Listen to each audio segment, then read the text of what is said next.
Paintball Nerd. Today on Paintball Nerd, we are welcoming back the killer from Infamous. He's got some new projects he's working on that he's going to share with us. Ladies and gentlemen, welcome to the show, Mr. Joe Barrett.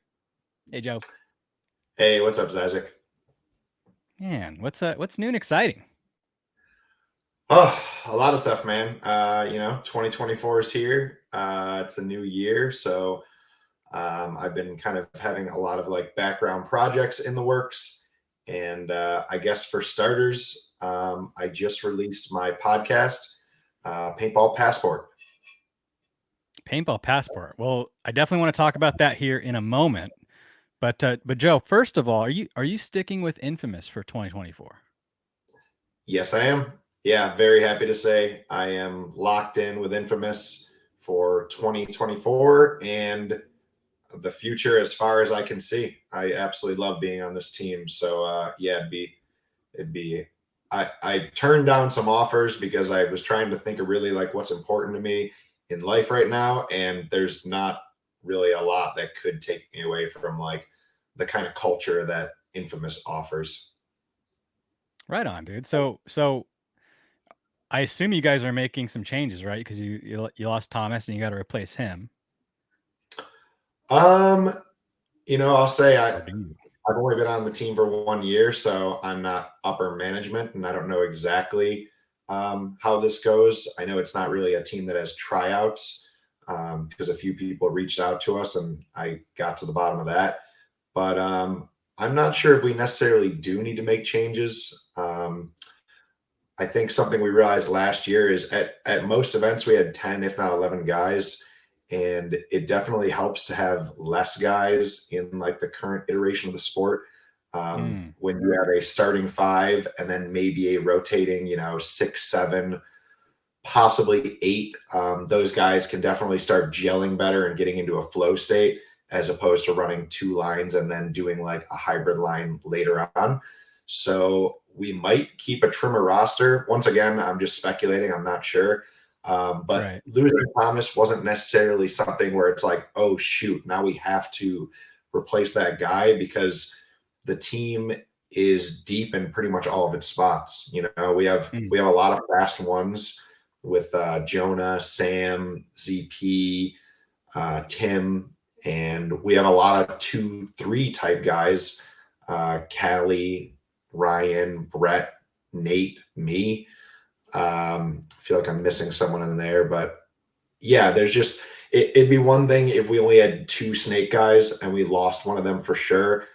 Probably have to replace the other snake guy. But Thomas, more than anything for the team, I think was like an emotional leader and like just a guy who has like veteran prowess. And that's tough to replace. But fortunately, we do still have a lot of the vets on the team. Guys like Callie or ZP, they've been around with Infamous since the last 2 times that the team won. So it sounds like you guys were planning on probably trimming the roster before Thomas left anyways, because you need to cut it down a little bit. So definitely no pickups for 2024. Not that I know of for sure. Once again, maybe we'll grab a guy. I know we just released another guy too. We just let go of Matt Rao, who has been on the team for a few years, but he was kind of a project player, someone that we were raising under our wing, and really like for everyone's best interest, it was kind of a mutual decision. He wanted to, go where he could learn to become the guy and find a team that, will able more readily give him playtime, and that's what you kind of need. And that's some advice I'd offer to anybody who's been just riding the bench for a while on your pro teams or even semi-pro teams is if you're just not really getting very many spins at all in the whole season, you're doing yourself a disservice because you're around a lot of great minds. Yeah, you're going to learn from them, but nothing counts more than on-field experience and getting reps. Nothing. Yeah. So yeah, I definitely agree with that. So you guys lost Thomas, you lost Matt. So how many do you have left? I think that leaves us at 8. I believe that's 8 right now. That's a good number. So yeah, that's a pretty solid number. That's anytime I've ever been on a team that's went real far. you're normally running 7, maybe 8. Yeah. Cool, man. Well, happy that you're sticking with Infamous, and I think you guys will do good things for 2024. Thank you. Yeah, I hope you bet on us. Well, let's talk about the Paintball Passport. Is that correct? Paintball Passport? Paintball Passport. Yep. I was gonna name So it how'd you come P up with this idea? Passport. Okay, so it's been an idea in my brain, kind of rolling around for like a while now. Um, Truth to be told, it started in like the beginning of COVID. I remember I was stir crazy. Um, the only events that I could go play were in Mexico, so at least I was still traveling. And I was doing these like random little like Facebook live shows with like, Kyle Berry and my buddy Harrison. And I kept thinking like I should do something more like this, because not that there wasn't already podcasts, like Carl's podcast has been around for a long time, but I was just like, I don't know. I like talking. I like sharing stories. I love the traveling aspect of the sport and kind of like the lifestyle that we're offered. And I was going to do it, but the problem is, I'm not a tech guy and I'm a procrastinator. And when the world shut down and everybody else stayed indoors, I took a minivan and I just started traveling every pocket of California. And looking back, that was sweet. Like I saw literally every beach, river, um, mountain, whatever in all of California. But that probably wasn't the most productive way to use my like off time and like, Yeah. one of my last few years where I didn't have like a career locking me down. Well, I think travel is always good use of your time, you know? Yeah. Yeah, I definitely agree. So who are the guests that you're gonna have? Um, so I think you can probably think of the guys that have been like nonstop road warriors, or I should say like jet setters. Um, at least the guys that I see, like every time I'm traveling, it's always been like the same list. It used to be like led by Tim Montressor, rest in peace, like, the goat himself, Mr. Worldwide Paintball. And he was a lot of my inspiration for like becoming like a international pro player. And Mm, also kind of doing this because I heard so many great stories from him and also got to be there and like live a bunch with him. But he was like the founder. Behind him, I'd say the other guy I see everywhere and anywhere would be Ryan Greenspan. That guy travels like seems like every week of the year. yep. So I'd love to have him on because I can only imagine the type of stuff that he's done for doing it so long. And then, Marcelo Margot has been out there for a long time and kind of everywhere. And my good friend Harrison Fry, that's someone who I see him on every trip I'm on. And then from wherever we are, he goes, all right, I'm going right here. And he connects to like the next 3 places. So I don't think he's been doing it as long as those 4 mentioned guys. But in terms of frequency, like in the last few years, he's probably like the most traveled pro. So he'll be probably a reoccurring guest because he's a buddy of mine, and I'll catch him while he's on Wi-Fi still at some of these events that he's going to be at. Mm, And then there's a bunch of other guys, Keith DeVitt. I see him in Mexico and Colombia. Sorry, not Keith DeVitt, Keith Brown. Corey Hall is a Mexico guy. Blake Yarber. And then everyone who's ever played NXL Europe. So that's a lot of different Europe stories. Like my first episode just went up and I had on my infamous teammate and one of my longest standing friends, Tim Brusselbeck. So that's going to be a good one. Tim. He didn't share very many accents with me when I had him on the show. I was disappointed. Really? Yeah, he gave me King of the Hill. That was it. And That you I'll told say me. that. You told me he had Yeah, more, and he said he didn't have any more. yeah, that's unfortunate. That's his best one for sure. He does a damn good Hank Hill, but I mean, he's chock full of accents. Like he could Mm. basically, he's almost like that guy from Rick and Morty, where he could be every character in his shows if he wanted to. Oh, man, he's holding out on me. He is. Yeah, it's unfortunate. Well, Joe, I think this is really cool, man. This podcast that you're doing. I was just talking with Ryan and Marcelo and Maddie about what paintball media needs to grow, you know. And one of those things is sharing the stories that we create in paintball. Because for those that do it right, not everyone does, but for those that do it right, you know, paintball is kind of this life hack where you get to travel and experience amazing things. Mhm. And sharing those stories is what gets people interested in the sport. Like, oh, I can do this if I'm a professional paintball player. I can go to Amsterdam. So, you know, it's one thing to hear these stories. It's another thing to actually broadcast these stories and make everyone aware of them. So I think you're filling a hole that needs to be filled. I appreciate that, Zyzek. And it's funny because I was watching that episode last night, and I imagine you guys filmed it a few days ago, right? It just aired last night because Yeah. I remember I was chatting with Marcelo. He's one of the guys who's been helping me out with like, hey, this is what you want to use, StreamYard, blah blah blah. And then he's like, all right, man, I gotta go. I gotta go do a show. And now I realize it was this show because he gave me a shout out that he had just got off the phone with me about doing this. So just very cool, like a lot of just everything lining up in a weird way.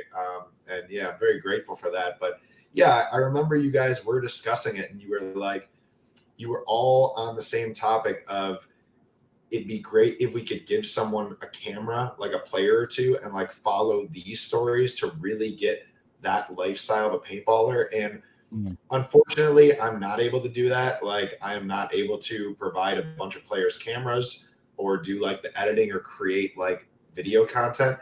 And I'm not able to do that myself because I had tried that in the past. Like, I had tried to bring a GoPro and even wearing it. And the problem is, like, when you're the one traveling to these places for your first time, you don't want to be like Exactly. this the whole time. You know what I mean? Because You want to experience it. if you're enjoying it right, you're caught up in the moment. And like when you're hyper present, you don't want to be that guy that like stops everybody and goes, wait, let me pull out a camera. Can we do that again? Like all Yeah. that is just, I hate that. And I've traveled with a random guy or two that were like that. I'm like, this is honestly killing this vibe right now. Like we're at, an ancient temple in the middle of Thailand and you're making us rewalk through this arch. Like, I don't want to be that guy, but what I can do is I can at least, I guess, be the guy that gets people on and they tell the story. And if they get Yeah. to share these and they're good at like, painting an image with their words, then at least people will be able to use their imagination and picture like, okay, I can see that's what that culture's like, or that's what that city in, whatever country is like. And I mean, maybe it's not quite as good. I think we still need to fill the void with like that video idea, but hopefully this is a band-aid for now. And it's something I'm going to enjoy doing anyways, because I love hearing and sharing stories. Joe, that's the only thing that matters is if you enjoy it. Because if you enjoy it, if you enjoy talking about it, then people will enjoy watching it, you know? So that's the key. That's true. You know, Well, you're gonna I can be assure you. Sorry, I was going to say I can assure you I enjoy it because my first one with Tim a few days ago, I didn't know if it was recording or not because I'm a little bit tech illiterate. So at the end of it, I was just like, I'm gonna hope that recorded and now that uploads. But if it didn't, I just had a really fun 2.5 hours anyways. So yeah, I think that's anytime you find stuff like that, that kind of tells you at least you're on the right track because you're like, I'm gonna do this for the love of it anyways. Rather than like for monetizing or for whatever. Like I said, I didn't want to be the guy who made this podcast, but like somebody's got to do it, and it just fits in my wheelhouse of like story sharing. So I guess I'm going to be the guy. well, I'm gonna steal your idea and I'm gonna start asking the people, you know, on the show for stories as well. Which I've always done, but it's not gonna compete with yours, but I think it's a great idea to get cool stories from people that have cool stories. Mm-hmm. So let's Yeah. try that right now, Joe. I mean, you're gonna be getting a lot of stories from your guests and maybe not Mm-hmm. a lot of opportunity to tell them yourself. So you told me a story about Thailand when you guys took all the winnings and bought everyone's bar tab. Mm. Give me a story. Give me a story that we might hear on the Paintball Passport. Oh my God.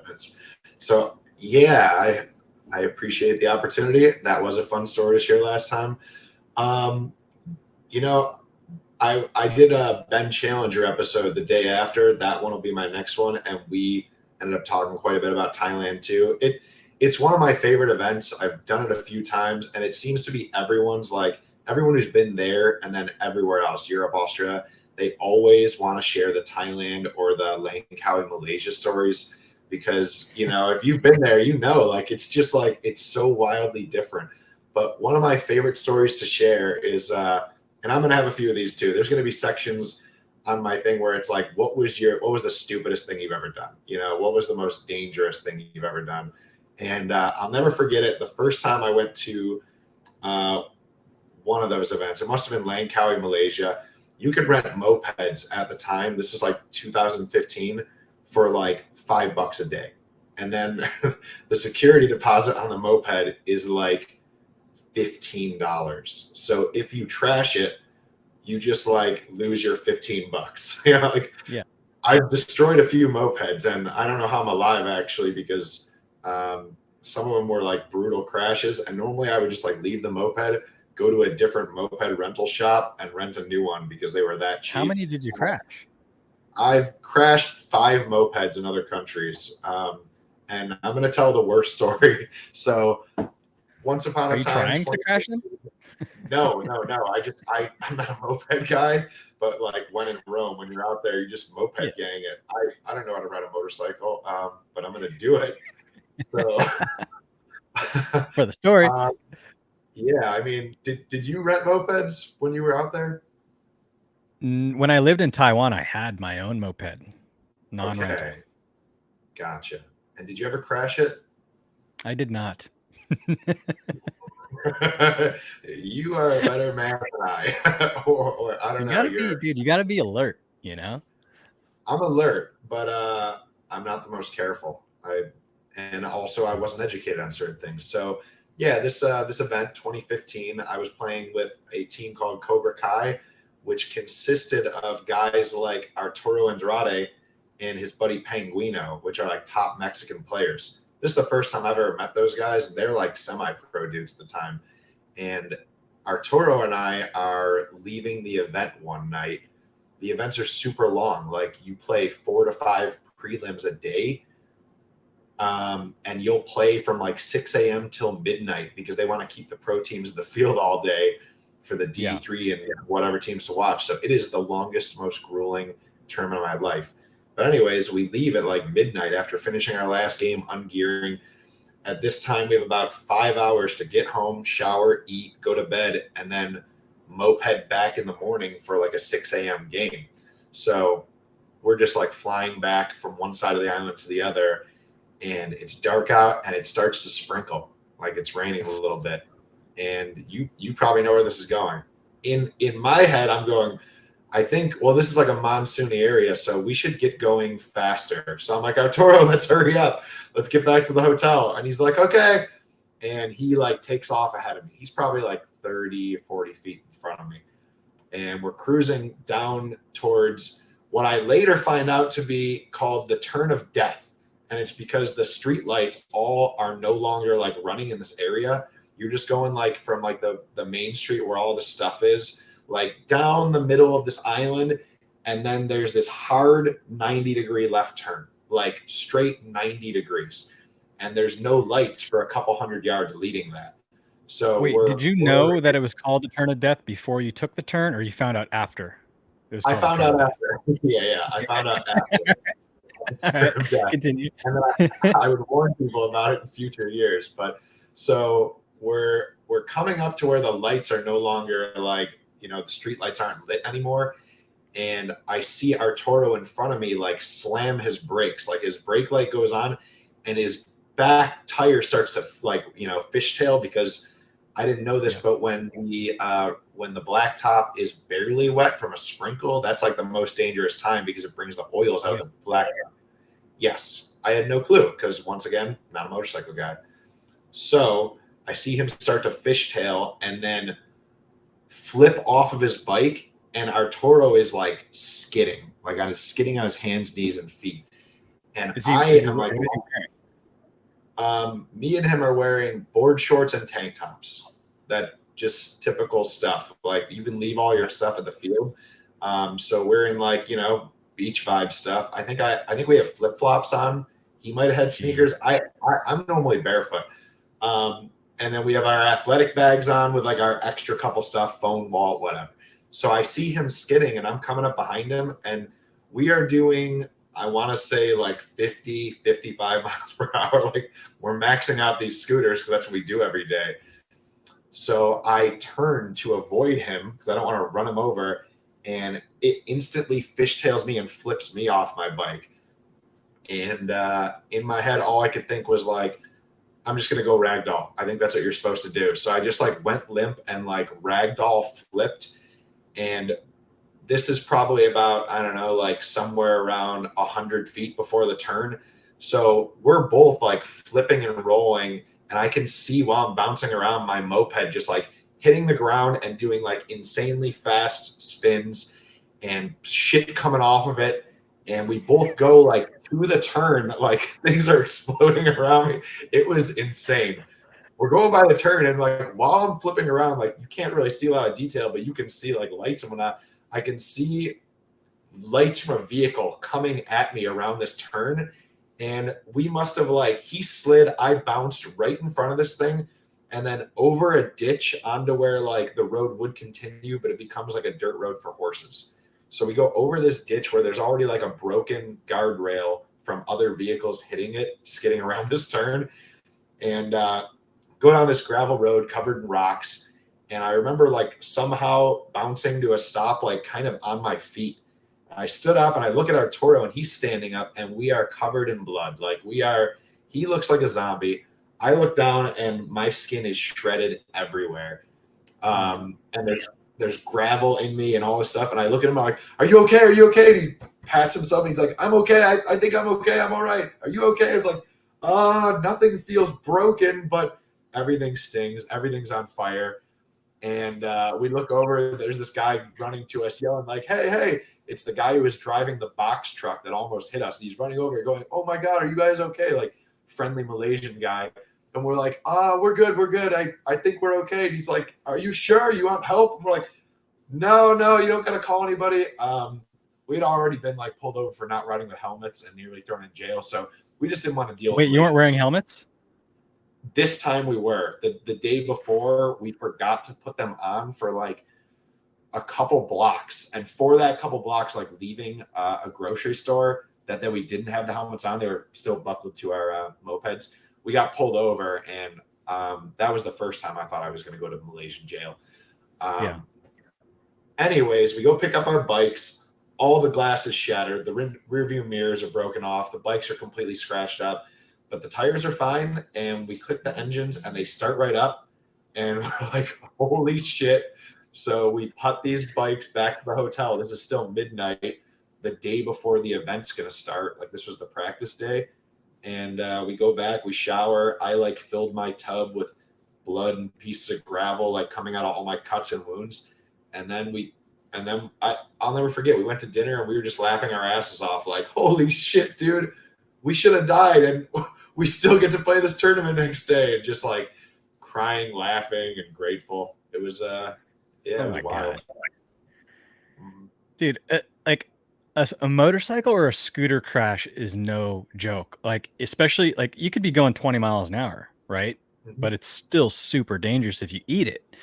Like, but I'm picturing your guys' crash as like kind of like, like metal and plastic shards flying everywhere from the scooters, like tumbling on the concrete, and you guys you're just road rashing it, sliding, and then down this embankment into gravel.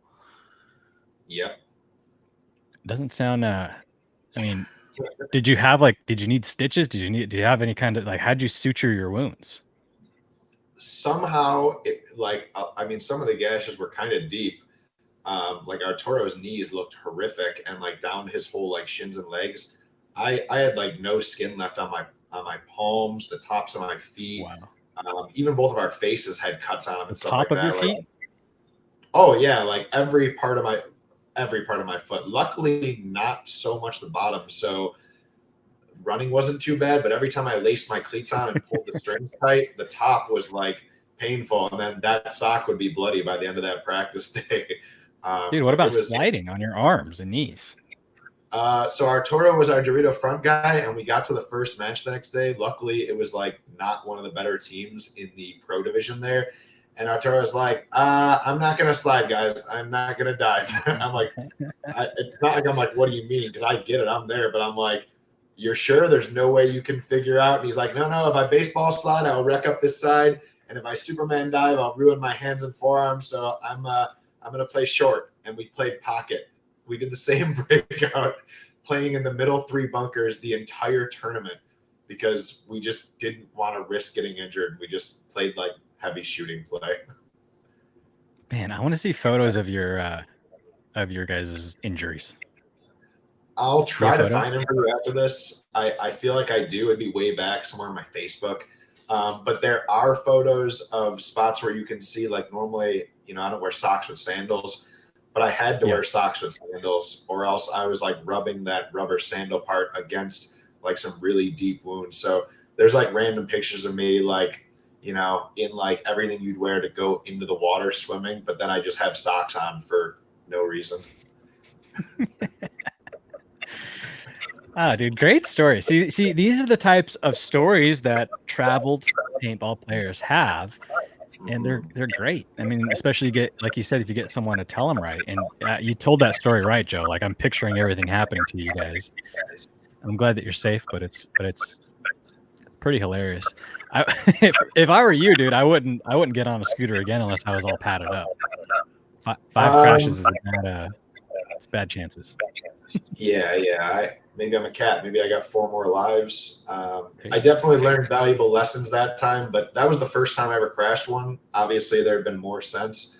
Luckily, most of the later crashes weren't like full on, like high speed motorcycle crashes. They were like slowing down 20 or less and then like hitting a pothole and kind of just like falling over, or maybe hitting a car that was slowing down in front of me. None of them were nearly as bad or shredded me up as bad. So that was fortunate. But yeah, I mean, a lot of these stories, I'm not going to only tell the good things, like this podcast is going to be, it's going to tell the pitfalls and the things you should avoid in other countries. And maybe people can learn from all of my 1,000 mistakes and, be safer and get through their whole vacation without going to the hospital or something. Avoid the turn of death. Avoid the turn of death. When in Langkawi, avoid the turn of death. Or slow down and putt through that thing at like 5 miles an hour. Well, Joe, if the Paintball Passport is anything like the story you just told me, I'm looking forward to following it, man. It's like, because what I ask people usually is like, what is your favorite memory? What's a memory that really stands out for you? Which is good, but getting travel stories, experiences that people don't normally get to experience, that's the juice right there, dude. So definitely looking forward to it. You got some other things going on too, right? Outside of the new podcast. Yeah, I absolutely do. So, I started a different chapter of my life this year, Zyzek. I guess this would be like if me and you were having a beer and like you wanted to really get to know what I was about, like, fully transparent. I've just been like nothing but like a traveling pro paintball player for the last 10 years of my life, like a decade. Like I didn't really have a career. I would work a lot of just temporary, project type work or job to job for different friends who own companies. That was most of my life, all through like Florida and California. And I never really cared beyond that. So much of me was just like, I'm living the best life I could imagine. Like truly, I was living the exact life that 13-year-old me was picturing, where I was not at home more often. Like I was generally out and about, and there'd be months where I was only at wherever I was staying or my apartment or friends for like 3 days that month. And that was what I liked. But, you know, coming into 33, like you start to, you become an adult, and more than just an age, but like you start to look around at like other guys who have lived the same path. And, you know, my coach buddy would be like, hey, like if you don't start figuring out those things to add to on top of paintball, you're going to end up like some of these other guys that same thing you're doing right now. Like they've had outstanding lives, but now they're in their upper 40s or 50s and they don't have two nickels to rub together. And it clicked a different way this year. And I was like, I gotta start taking care of like my real life. I gotta get my shit together, to where like I'm not gonna be working some labor job or production line when I'm in my 60s because I didn't start doing these things. So yeah, I moved from California to Portland, Oregon to work for some of my best friends' company. My former teammate Josh Hallberg and one of my closest friends, his wife Annie, also one of my closest friends, and then another longtime friend of mine, Tyler Smith, owned Lumi Labs, which is like the most remarkable company. Like, I think when people see it on my stories, they probably just think like, what is it, a gummy company?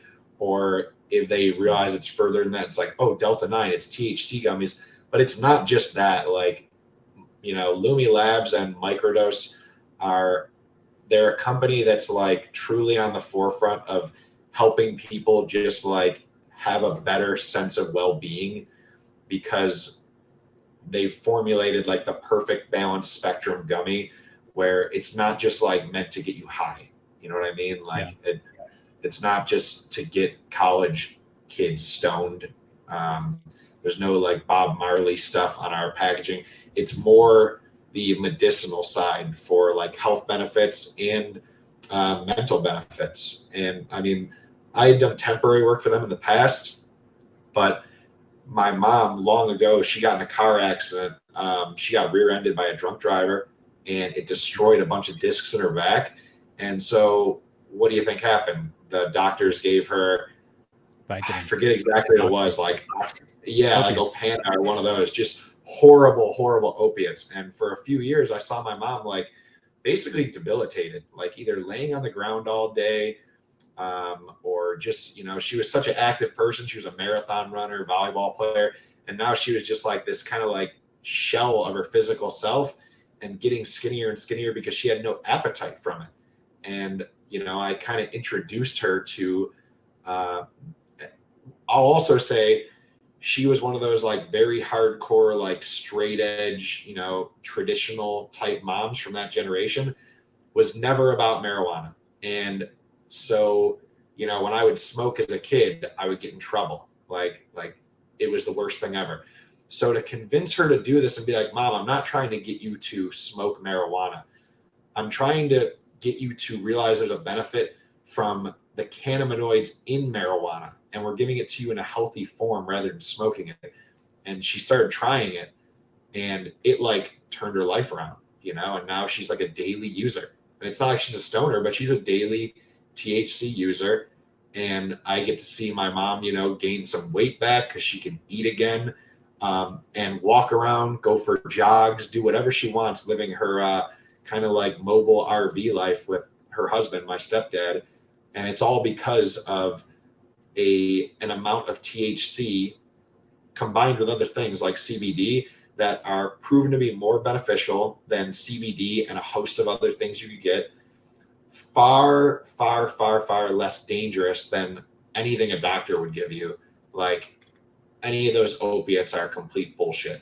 And same thing with like benzo and like Xanax and all those things for like anxiety. Like that stuff is horrific. And I've seen that turn friends into like goldfish, like zero memory, things like that, when they could 100%. just be using a tiny, perfectly dosed out amount of THC and like be able to do the deep dive and figure themselves out, whether it's mental, physical, whatever it is. And so that's the big thing, is it's called microdose for a reason. Like we do a microdose amount.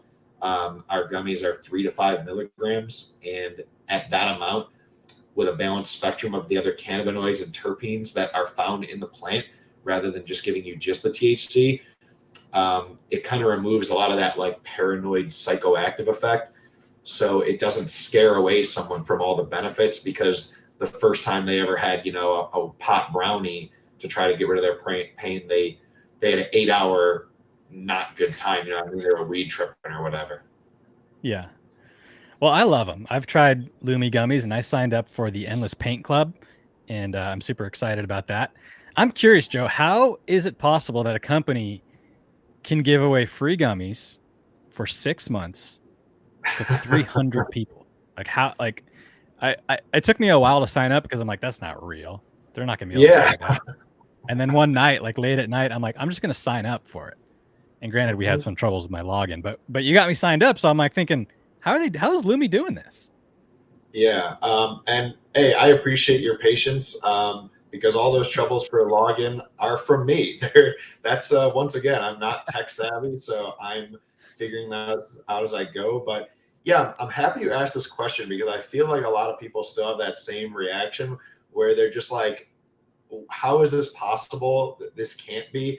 So just them questioning it, it's like that, this is too good to be true thing, and then they just don't do it. But I can promise you it's very true. Like, there's now quite a few people, like 150 people, that have already gotten their free bottles, and they message me back and tell me things like about how they enjoyed it, or about how one of their family members is sleeping better.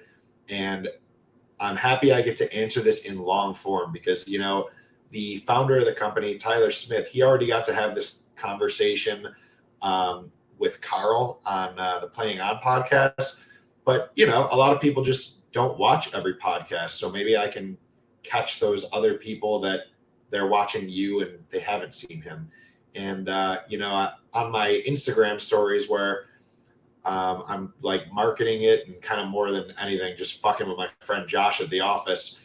It's not really explaining a lot. It's just like telling people, hey, you can sign up and get free microdose gummies from us.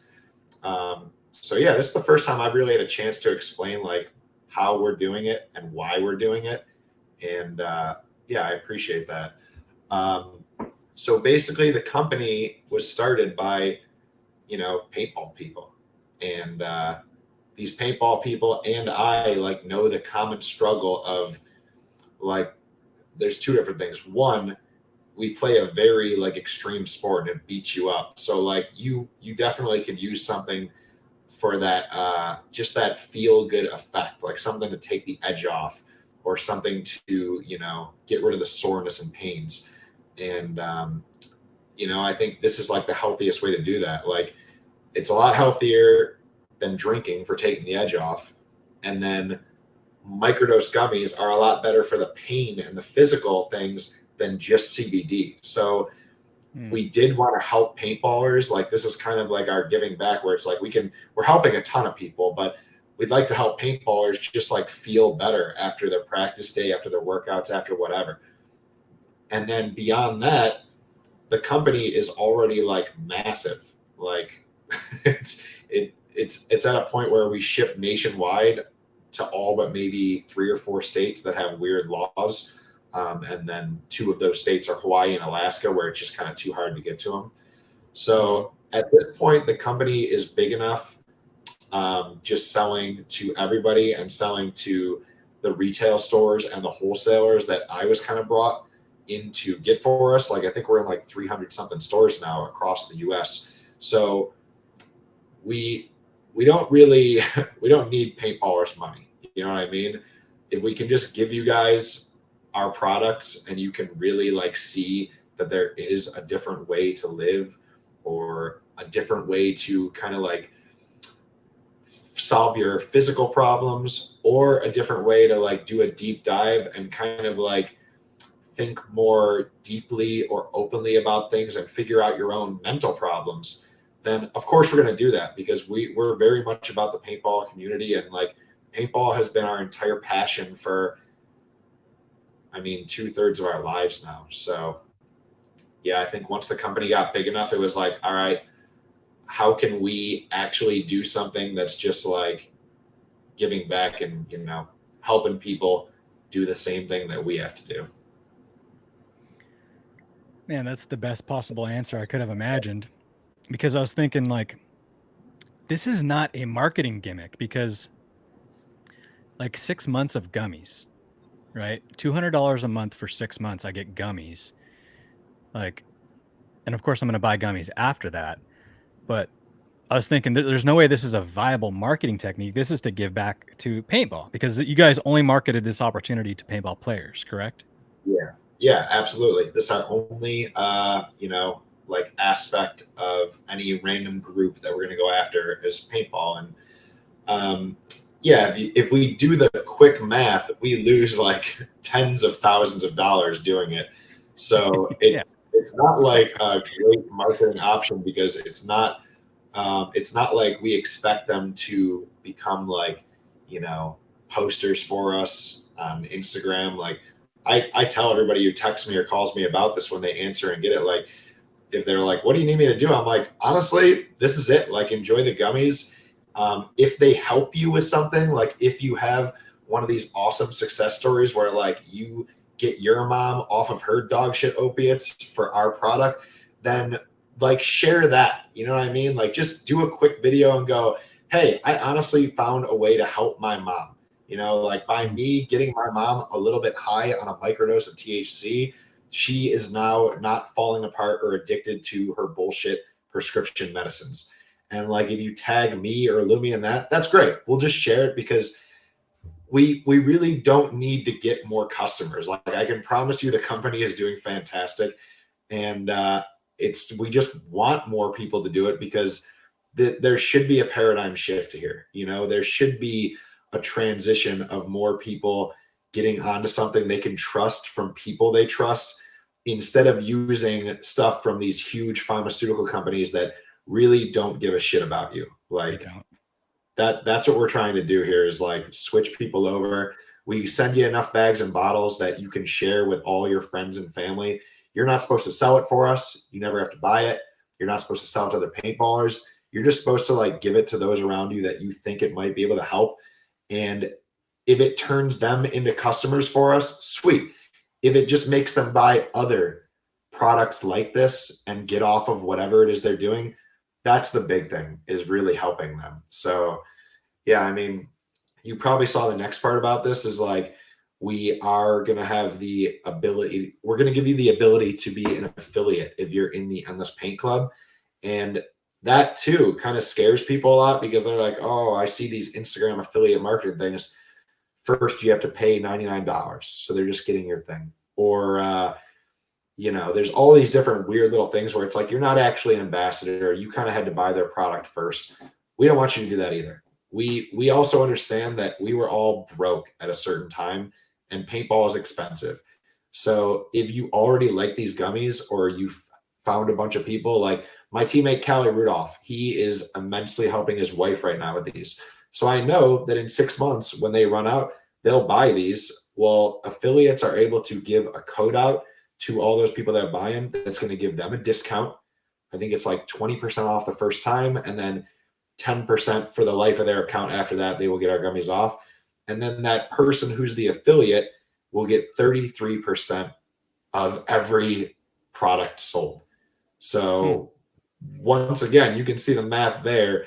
If we're going to give our product for 10 to 20% less, and then of that amount, 33% of it is going to go to someone, like we would make a lot more money not doing this. sure. But we want to figure out more ways to help paintballers. So like that's kind of the next thing we brainstormed was like, yeah, I remember all those years fucking living on so and so's couches. That way I made sure I had enough paint money for practice each of those weekends. Paint is expensive. Like as a divisional player, it is outrageous to try to spend as much as you need to play every weekend to catch up to playing with those of us in the pro league. I Yeah. remember what those expenses were. And if there was any ways that I could hustle towards it, I did it. But now we're part of a company that has the ability to help you like hustle something that's really easy and sells itself. You know what I mean? You don't have to feel sketchy. You're not doing anything illegal. This isn't like you're getting a second job. And if you don't want to do it, you don't have to. You're still getting gummies from us. But if you see that it's very easy for you word of mouth anyways, then we're going to give you money back and help you buy your paint from now on. because, you know, once again, paintballers are like truly what matters to us. And Tyler would say all the same thing, and he already did in the other podcast, but like I can't express enough like how much we want to like just try to figure out ways to grow the community. And you know, like you're doing it too. You know, a lot of these podcasts are growing. They're getting us outside eyes. Well, this is only the start. Like on this paint club is going to begin with these things, but soon we're going to offer clinics and we're going to offer them to Nice. people that are in the club. And then we're going to like take fundraising and we're going to offer it to people that whatever we see at our local field and they're always renting guns and they're there. It's like, man, if we could just figure out a way to buy this kid his first, you know, whatever LV3, that way he can stop renting. Like he would already be here anyways. Our company just has a lot of things on the brainstorming board beyond these first two things to like try to grow our sport. So Lumi was very much a vehicle to help Tyler give back to paintball and also grow his own paintball dream, which is Portlandology up here in Portland. It's a top semi-pro team. I mean, they didn't win it all this year, but right off the bat, they came in as a consistent Sunday team. And a lot of that is because of Lumi too. That's awesome, Joe. Dude, I thank you guys.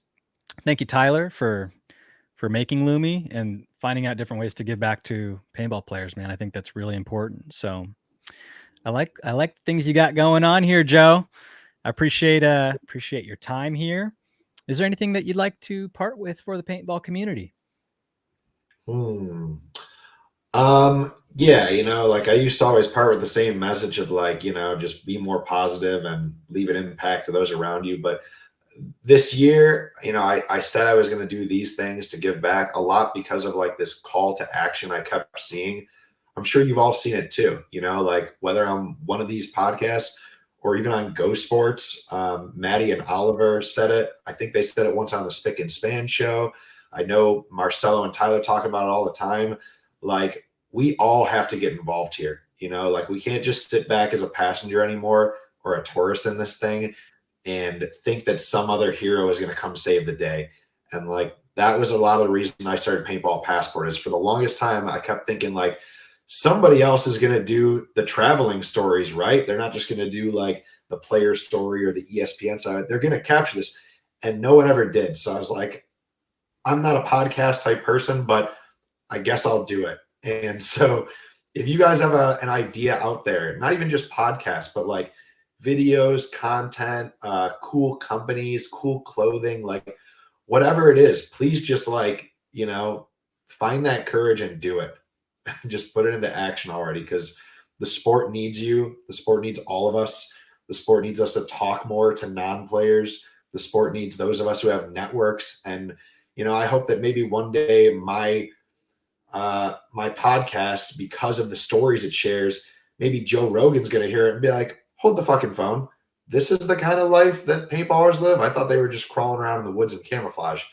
And that's how we'll get more exposure, right? Like when we start branching out to outside of paintball and reaching the sponsors or the influencers or those parts of life that are completely unrelated, that is how we will grow this sport. So if you have an idea, fucking do it because we need you. And it's your That's what I'll do. responsibility. It is your Mhm. responsibility as a paintball player, if you have a great idea, to bring it to fruition and do everything that you can to do just that, because it does make an impact. And even if it doesn't make an impact that you can see, it might impact someone else that has an idea. So grow the sport, Well do it. said. Yeah, well said. And beyond that, think about how much this game gives you. Like, you know, this sport has given me literally everything. It's given me my entire life, all the things I've done, any job I've worked, and all the amazing people from like the network that it's brought, right? So I need to give back. And I'm sure everybody watching or listening to this can also say, like, yeah, paintball has done a lot for me. So time to give back, right? Like, Yep. get off your ass, quit being a taker, go do more to serve your community. And I think in the long run, if we're all out there trying to do that, it's going to make this thing explode and go where we want. And, you know, maybe you guys in the future can get paid by the league or by ESPN to play pro paintball and not have to struggle through the trenches. So that's what I'm working towards. Awesome. Thank you, Joe. Thank you, Zyzek.